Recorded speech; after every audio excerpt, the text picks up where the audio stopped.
اعوذ باللہ من الشیطان الرجیم بسم اللہ الرحمن الرحیم السلام علیکم ورحمۃ اللہ وبرکاتہ۔ قرآن مجید کا موضوع۔ ہر تقریر جس کا موضوع نہ ہو وہ بے پیدا ہے، پیدا نہیں دیتا۔ ہر رسالہ جس کا موضوع نہ ہو اس سے پیدا نہیں اٹھایا جا سکتا۔ اگر کتاب کا موضوع نہ ہو تو بے پیدا ہوتا ہے۔ اس طرح ہر صورت کا اپنا ایک موضوع ہوتا ہے یا اس کا دعویٰ ہوتا ہے۔ تمام سورہ اس کے گرد گھومتا ہے۔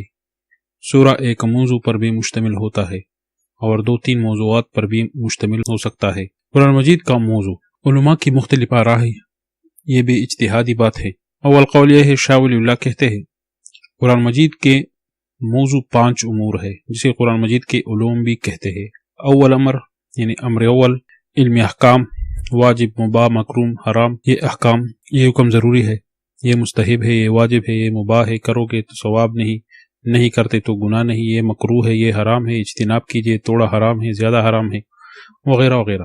عبادات، نماز، روزہ، زکوٰۃ، پھر معاملات، تجارت، بیوع، پھر تدبیر المنزل، غیر، طلاق، نکاح، بچے، رضاعت کے مسائل، وغیرہ وغیرہ۔ پھر سیاست المدنیہ یعنی خلافت کے احکام، قصاص، حدود، ہاتھ کاٹنا، رجم، درے دینا، احکام شرعی نافذ کرنا، یہ سارا مجموعہ احکام کے ساتھ تعلق رکھتا ہے۔ یہ پہلا موضوع ہے قرآن مجید کا۔ پھر علم المحاسمہ، 4 فرقوں پر رد ہے، یعنی یہود پر، نصارہ پر، مشرکین پر، منافقین پر، ان پر اللہ تعالیٰ کا رد ہے قرآن مجید میں۔ کافی سارا حصہ ان کے رد پر ہے، ان کے قباحتوں پر ہے۔ اللہ تعالیٰ نے فرمایا ہے یہ تمہارے دشمن ہیں، اللہ تعالیٰ نے ان کی اصلاح کی ہے، عذر کو زائل کیا ہے قرآن مجید نے۔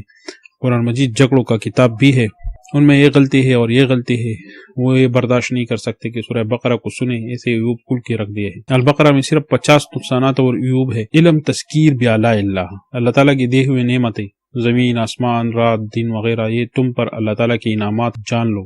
علم تذکیر بایام اللہ، بیان اس واقعات کا جس میں کہا گیا کہ اللہ تعالیٰ اپنے تابعدار بندوں کو کیا دیتا ہے اور دشمنوں کو کون سے عذاب دیے ہے۔ علم قصص اس لیے بیان کیا جاتا ہے کہ بندگان کو پتہ لگ جائے کہ اطاعت والوں کو نعمت ملتی ہے اور اللہ تعالیٰ کے نافرمانوں کو عذاب ملتا ہے۔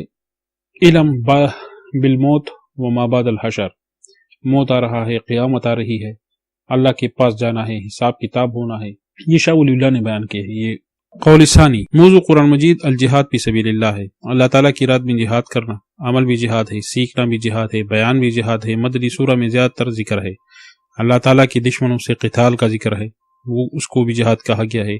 اصل بات یہ ہے کہ یہ قرآن کا مکمل موضوع نہیں ہے، مگر قرآن کے موضوعات میں سے ہے۔ بعض علماء کا دعویٰ ہے کہ قرآن کا موضوع توحید ہے۔ شیخ الاسلام ابن قیم کا کہنا ہے کہ قرآن مجید تمام توحید ہے۔ توحید کے بہت سے اقسام ہیں، وہ جب انسان میں آ جائے تب موحد بن سکتا ہے۔ توحید صیغہ مصدر ہے، وحد سے توحید، جس کا ایک معنی یہ ہے توحید پہ ربوبیت، اللہ تعالیٰ کو ایک ماننا، خالق ہے، مالک ہے، رب ہے، بندگی صرف ایک اللہ کی کرنا، توحید پی الوہیت اس کو کہتے ہیں۔ ایک آدمی نماز، روزہ، زکوٰۃ نہیں کرتا تو یہ کافر ہوا کیونکہ بندگی نہیں کرتا۔ اب ایک آدمی اللہ تعالیٰ کی بندگی بھی کرتا ہے اور غیر کی بھی کرتا ہے تو یہ مشرک ہوا۔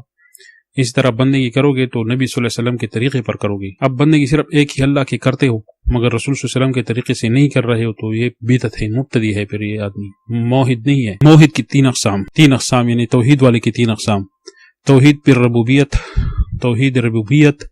توحید خبری بھی اس کو کہتے ہیں، صرف اللہ تعالیٰ کو رب ماننا کہ وہ خالق ہے، مالک ہے، پالنے والا ہے، آسمان و زمین کا پروردگار ہے، ان کا پرورش کرنے والا ہے، اولاد وہی دیتا ہے، عزت ذلت کا مالک ہے، رات و دن کا خالق ہے، فتح و نصرت ان کے ہاتھ میں ہے۔ توحید دہری ان کے علاوہ باقی تمام مشرکین مانتے ہیں، مگر پھر بھی خلاصی نہیں ملی جب تک یہ دوسری توحید شامل نہ کی جائے۔ قرآن میں توحید بہت زیادہ بیان کیا گیا ہے، صرف 200 مرتبہ سے زیادہ آسمان کا لفظ آیا ہے کہ آسمان کو بنایا ہے اللہ تعالیٰ نے، رات دن بنائی ہے، کان دیے ہے، آنکھ دیے ہے، وغیرہ۔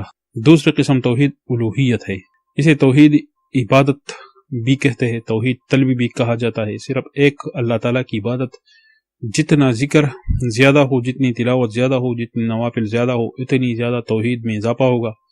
جتنی توجہ کم ہوتی ہے، بندگی کم ہوتی ہے، پھر اللہ سے تعلق کم ہو، اتنی توحید خراب ہوتی جائے گی۔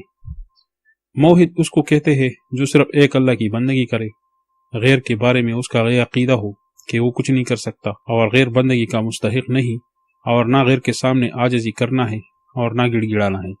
صرف ایک اللہ کی شان کو پہچاننا اور اس کی قدر کرنا، یہ ہے موحد۔ توحید بالاسماء والصفات، اللہ تعالیٰ کے لیے وہی صفات ثابت کرنا اور وہی اسماء ثابت کرنا جو اس نے اپنے لیے ثابت کیے ہیں اور اللہ کے رسول نے ثابت کیے ہیں۔ اللہ تعالیٰ کی صفات کو معطل نہیں کرو گے اور اس میں تحریف نہیں کرو گے، غلط تعویل بھی نہیں کرو گے، یہ چیزیں نہیں کرو گے تو تب ہی موحد بنو گے۔ توحید اسماء و صفات تمام قسم توحید کا خلاصہ ہے اور بڑا مرتبہ ہے توحید کا۔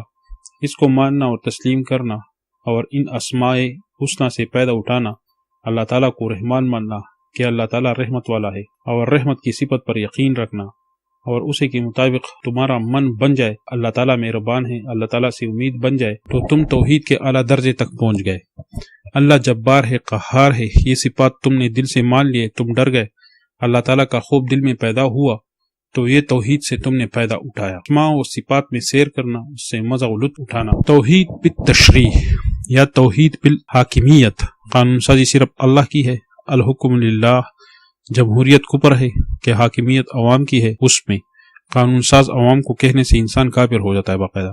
یہود نے علماء کو قانون ساز بنایا تھا، اسی طرح نصارہ نے پادریوں کو قانون ساز، حلال و حرام کے اختیار والے وہ مان رہے ہیں۔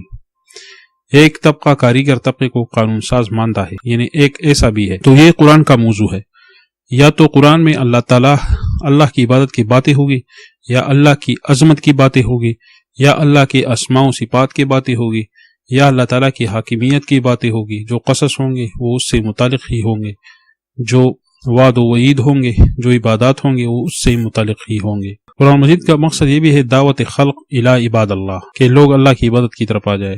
قرآن مجید کے موضوع 3 باتیں ہیں: معرفت اللہ یعنی اللہ تعالیٰ کی تعریف، آخرت پر یقین، اتباع رسول۔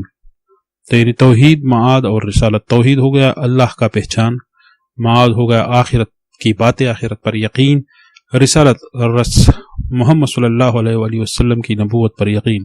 یہ 3 موضوعات ہیں قرآن مجید کے۔ آئے اس دعا پر آج کے سبق کو ختم کرتے ہیں۔ یا رب کریم، جن باتوں سے آپ ناراض ہوتے ہیں ہمیں ان باتوں سے محفوظ فرما، جن کاموں سے آپ ناراض ہوتے ہیں ان کاموں سے محفوظ فرما، جس راستے پر چلنے سے آپ ناراض ہوتے ہیں اس راستے پر چلنے سے محفوظ فرما، جن لوگوں کے پاس بیٹھنے سے آپ ناراض ہوتے ہیں ان لوگوں کے پاس بیٹھنے سے محفوظ فرما، آمین۔ السلام علیکم ورحمۃ اللہ وبرکاتہ۔